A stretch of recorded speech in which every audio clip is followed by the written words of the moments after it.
Welcome to the Nazareth College Centennial Podcast. I'm your host, Timothy Nealand, and in each episode I'll be guiding you through stories of amazing alumni, fascinating faculty, or the hidden history of the college. Today's episode, the 1992 men's lacrosse team. And the only thing that I can equate it with is the USA team beating Russia. So for a men's team to win a national championship, it changed the identity of the school. I think people looked at us in a different way. This is the story of how Nazareth College went from no lacrosse team to the pinnacle of Division III men's lacrosse in just 6 years. It's a story of the Nazareth College, the coaches, the students, and the faculty who were there in 1992 and witnessed it. We'll be talking to Jerry Zappia, who was a faculty member in 1992, to Bill Carey, who was then the athletic director, who served from 1981 to 1998, to Joe Seil, who is currently the assistant athletic director and who was hired in 1986 and witnessed the rise of men's lacrosse, and to Rob Randall, the head coach of men's lacrosse at Nazareth, who was a player in the mid-1980s and was assistant coach in 1992 when Nazareth won its first national championship. Our story begins in 1985 when Nazareth College recruited Scott Nelson from Rutgers, where he had been the assistant coach, a native of Yorktown, Virginia, and a 1982 graduate from North Carolina State. Nelson was hired in May of 1985 to build from scratch a men's lacrosse team. When we started lacrosse here, we didn't have a coach, didn't have anything. And we hired Scott, and he started from scratch. About the only thing he had was a telephone. And he put a team together, a coaching staff. That was Bill Carey. Scott was a young coach that was a great coach, is a great coach, could really relate to the young kids, and he was really a player's coach and was very supportive of what the kids were doing. And back in the day, those guys weren't always the most well-behaved kids. Scott, with his experiences as a player at NC State and as an assistant at Rutgers, and coming from a great high school program in Yorktown, he understood what lacrosse players were all about, and he was extremely supportive of all the kids. That was Rob Randall, who played for Scott Nelson. The coach was pretty ambitious. He was a young guy by the name of Scott Nelson, and he was a pretty ambitious recruiter, and he got some good players from the area and from really all over the state. That was Joe Seil. Scott Nelson, he was an interesting fellow. He was young, and I think he was really able to connect with the students because he wasn't that much older than they were. Great recruiter. And our facilities weren't that great back then, so he really attracted a lot of good kids. That was Jerry Zappia, who was a faculty member here in 1992. I played for Scott, and it was awesome. It was a great experience. I actually ended up transferring in. It was, looking back on it in hindsight, it was the best thing that I ever did. I wouldn't be where I am if it wasn't for Coach Nelson. Nelson's coming to Nazareth was part of a long-term plan of the college to increase men's enrollment at this formerly all-women's college. Before the college went coeducational, the only men on campus were employees. In 1976, the college hired Bob Kidera as their 7th president, and Kidera vowed to bring male athletics to Nazareth College. He wanted to build an athletic program that would not ruin the academic reputation of the college, and he succeeded greatly. By 1984, the year that Kidera retired, Nazareth had 12 teams, 6 men and 6 women's sports. The athletic director at that time was Bill Carey, who'd come to Naz from RIT. When I came here, the president's name was Robert Kidera, and he had been at Cornell, he'd been at Marquette, and Sacred Heart University down in Connecticut. He was something. Assignment when I came here was, number 1, improve women's sports, and number 2, get the college out of the NAIA and into the NCAA. We improved the women's sports program and added teams and got out of the NAIA, which is the National Association of Intercollegiate Athletics, which is basically a southern organization that has a lot of the colleges in the South belong to that. The organization could give athletic scholarships. Division III cannot. Division III NCAA cannot. Division II can. Like an example would be Lemoyne, Roberts Wesleyan, they're Division II. Damon College in Buffalo, but then of course Division I, like Hobart's Division I in lacrosse. RIT, where I coach basketball, is now Division I hockey. The next president after Kidera was Rosemary Beston, the 8th president of the college in 1984. And she herself was a college athlete, a guard in women's basketball. She had 2 brothers who were both pitchers, recruited by the Yankees. One retired after playing Double-A, but the other one, Jim Beatty, went on to pitch in the major leagues. She loved athletics. She told the Democrat and Chronicle, "It's something that brings the whole college community together. It's part of the educational process, and we're taking a hard look at lacrosse." I think she was really into us having a good lacrosse. Lacrosse is an indigenous game played by various North American tribes as a means of settling disputes. And the Six Nations, or Haudenosaunee, refined the sport by limiting it to 15 players on each side, creating boundaries and goals. The first Europeans who witnessed this sport were French trappers, who thought the stick looked a lot like a bishop's staff, which in French is called lacrosse, hence the name. For listeners who've never attended a lacrosse game, it's a high-scoring game of action, with players using netted sticks to get a small ball of only about 2.5 inches in diameter into a goal. The goal is huge, 6 feet by 6 feet, which makes it hard to guard.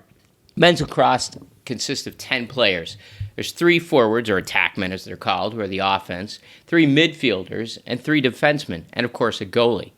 The key for the attackmen is to be in position to use their 40 to 42-inch sticks to hurl the ball accurately into the goal. Meanwhile, midfielders have to use their speed to defend and to pass to attackers. The defenders have to use their extra long sticks, which run anywhere from 52 to 72 inches, to move the ball away from the goal and forward. Goalie's job is to keep the ball from the crease, using their 42 to 72-inch sticks. All have to use feinting or dodging to fool their opponents. The game is played on a field that is 110 yards in length and 60 yards in width. There can be no more than 6 players from one side allowed past midfield. There are penalties, such as slashing, tripping, unnecessary roughness, cross-checking, high-sticking, and the team that benefits from a penalty has a man-up opportunity to push their advantage and score. In 1986 and 1987, Nazareth fielded their first teams. Now, let's see. We had a team here in '86. That was the first year. Pretty much freshmen with a couple transfers mixed in.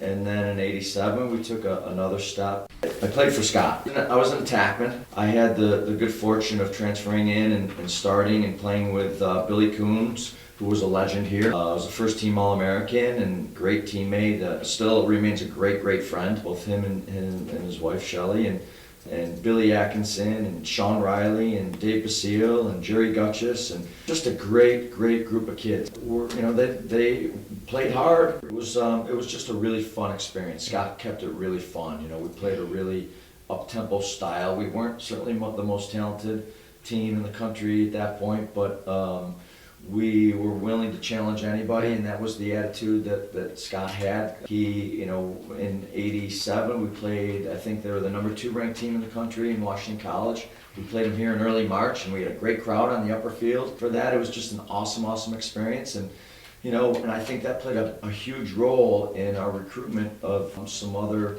great players that came here, down the road. And then in '88, we made the playoffs, the NCAA playoffs, for the first time. Knocked off Salisbury that year in Salisbury, and went from not being ranked to being 4th in the country, '88. So that was a big step. And had another great year in 1989 as well. '88, I came on as an assistant coach, and we were all doing some recruiting, but the majority of it was being done by Scott. There was no full-time coach, assistant coaches. So all doing a little bit, myself and Chris Bruno and John Shading, Rocky Garofalo, Billy Mahar was a part of the staff a little bit later.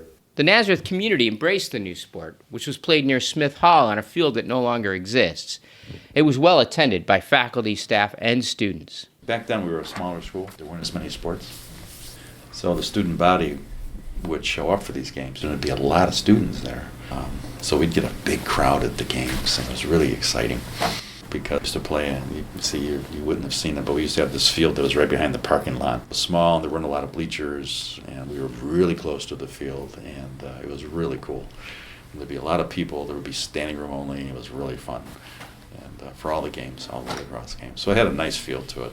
We also got a lot of support from everybody else on campus, to include admissions and financial aid and maintenance. And Bob Sanderson was another great guy that was a huge part of our success because he was the director of maintenance. And when we needed something done with a field or plowed or moving goals, or we would have to go off campus and practice over in the parking lot in Pittsford Plaza, or go to out to Mendon to practice, or go to Penfield down in Ellison Park to practice.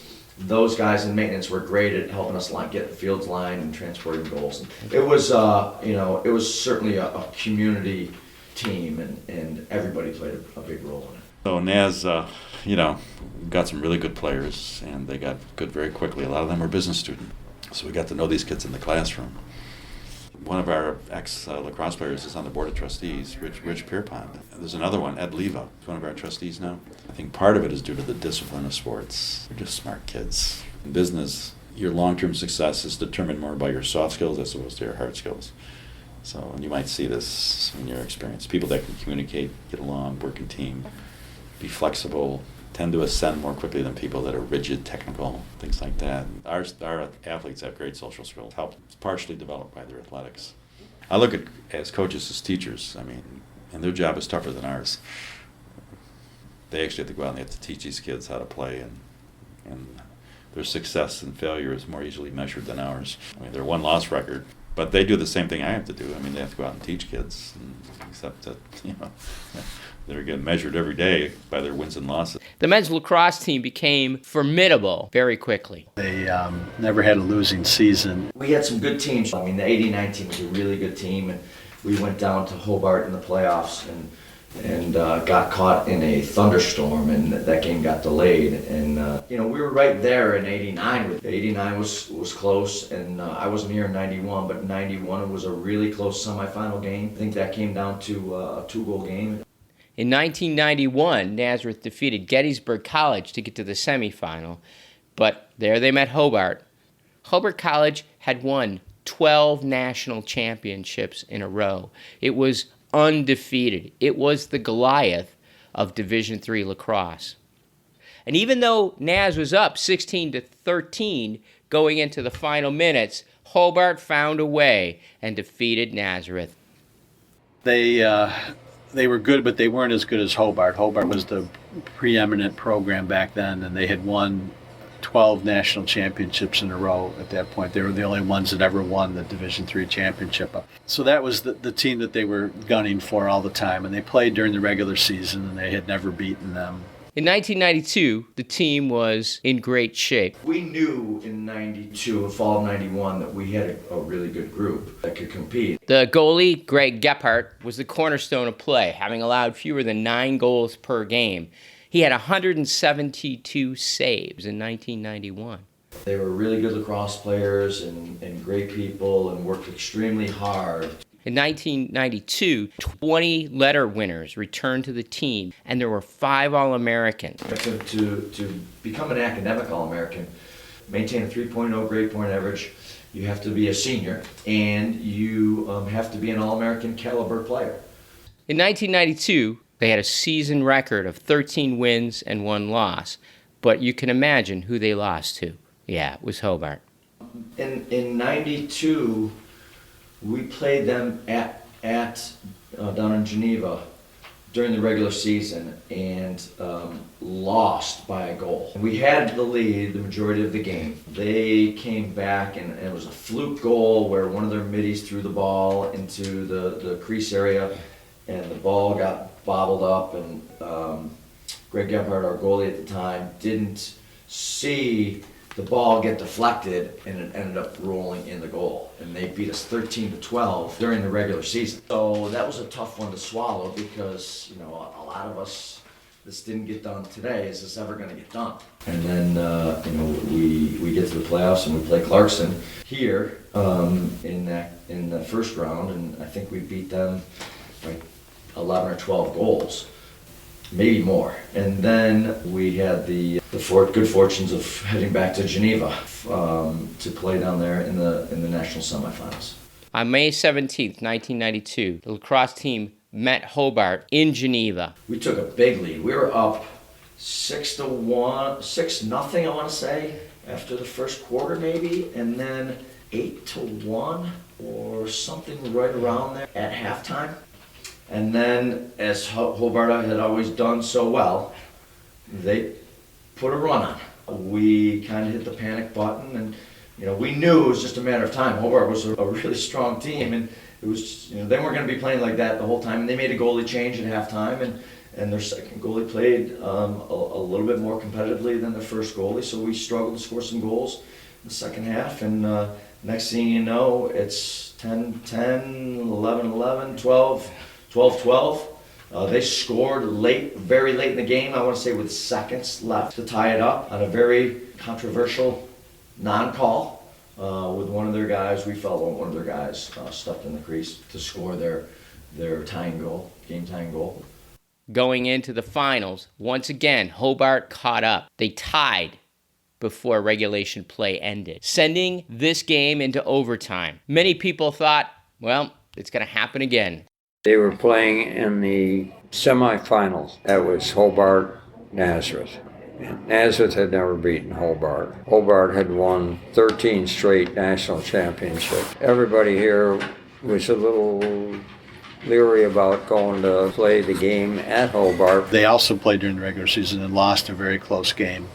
And then they got to the playoffs, and they played them again down at Boswell Field, and it was jam-packed with people. There was over 7,000 people at this game. They're pretty unbelievable. It's just because it became such a big rivalry between Nazareth and Hobart. Well, in fact, the game was also televised, too. It was televised on some local cable channel.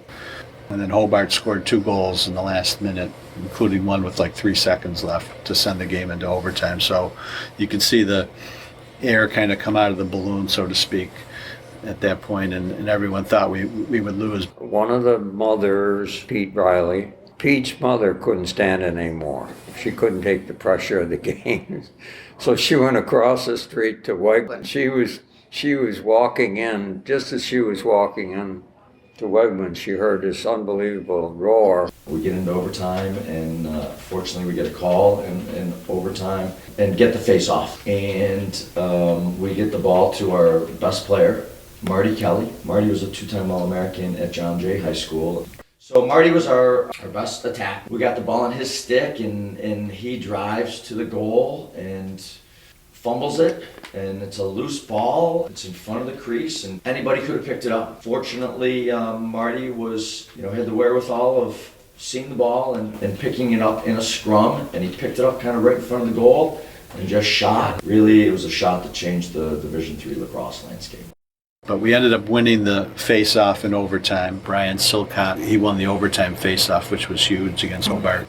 Hobart never got the ball, so we ended up scoring like 24 seconds, 25 seconds into overtime, and it was the guy that scored the winning goal in the Hobart game in the overtime. One of our all-time leading scorers, Marty Kelly was his name. He's in our Sports Hall of Fame. He was an All-American, and just everyone went crazy.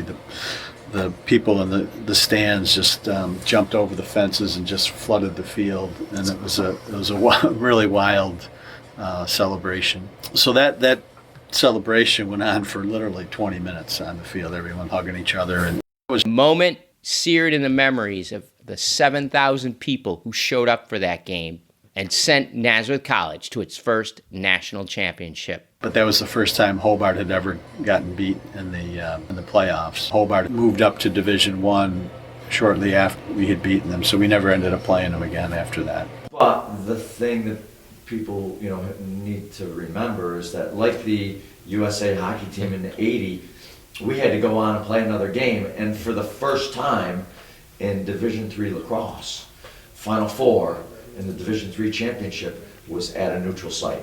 And that year in '92, it was at the University of Pennsylvania at Franklin Field. And there they met Roanoke for the national championship. Ronnie Davis, he's a local guy from Rush Henrietta. He scored, I think, 6 goals in the championship game against Roanoke. fortunately, again, we were able to handle them. I think we beat them by 11 goals. At the time, a Division III record for most goals in a Division III championship, and I want to say the biggest margin of victory. And they ended up playing Roanoke in the championship, and they won that one pretty easily. So that was the first national championship that Nazareth won in lacrosse. The impact of this game was tremendous because what it symbolized for this small upstate college that few people had heard of, and frankly, many people continued to think of as an all-women's school. It completely changed the reputation of the campus and built men's lacrosse up. That was a big deal for the college. The area of upstate New York sort of looked at Nazareth lacrosse as being probably the #1 lacrosse team in the state. Meanwhile, the landscape has changed. Nazareth College has added dozens of sports. The days of playing on a home-built field near Smith Hall are over. We now have not only the Golisano Training Center, but of course the field house. Nazareth would go on to win other national championships, some just as exciting as the 1992 season. And then they ended up winning it again in 1996 and again in 1997. Scott Nelson, he was the coach of the other two national championship teams, and they had made it to the finals. And then he left 2000, a good job at Brown. And he's coached at a couple different Division I schools since then, but I think he's out of coaching now. And then I retired in 1998. Those players from 92 went on to be phenomenal young men and continued to give back to the college. They themselves were enshrined in the Nazareth College Hall of Fame in 2002. These were extraordinary young men in an extraordinary time, and they represent the finest qualities of Nazareth College. All-Americans, competitive, hardworking, willing to take risks to achieve their dreams. That embodies the spirit that is still Nazareth College today. Our thanks to Kelsey Jones for her research, Rob Randall, Bill Carey, Joe Seil, and Jerry Zappia for talking to us. And of course, we thank you, the listener. If you like what you hear, let us know. You can email us at publichistory@naz.edu or call us at 585-389-2649.